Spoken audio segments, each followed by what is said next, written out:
ওদেরকে চলো, শিখ দিয়ে চলো, ধরো, কান ধরো, দু হাত দিয়ে ধরছো, দেখি মুখটা দেখি, ধরে দাঁড়াও, একটু নড়বে না। কি হলো এই কাকা, কি হলো এগোচ্ছ কেন? ওখানে দাঁড়াও, চুপ করে দাঁড়াও। কি হয়েছে?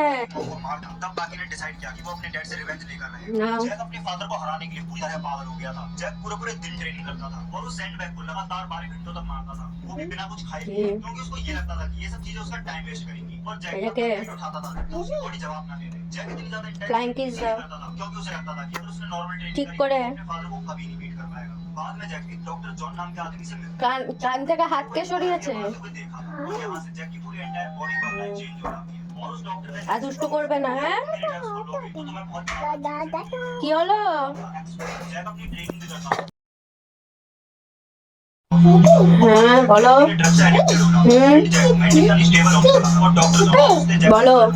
पर उन्होंने जैक को बताया कि तुमको जारी ड्रग का यूज कर रहे हो बट फिर भी হ্যাঁ পরে থাক, কান ধরো, খোলা যাবে না। उसने अपने फादर की तरह एक बॉलर হ্যাঁ और बहुत ज्यादा brutally और टूर्नामेंट में जैक ने बाकी ঠাকুর নাম করো। को हरा दिया था क्योंकि ड्रग के ओवरडोज की वजह से जैक की बॉडी में से फाइट के बीच में ही सारे ड्रग्स उसकी बॉडी से बाहर निकल जाते হাত দু हाथ ধরে ঠাকুর নাম করো। बॉडी पर पूरे हाथ से सर्जरी करवाई जिससे उसकी हाइट ज्यादा बढ़ जाती है और जैक की हाइट को सबसे पहले मैं हैं? जैक को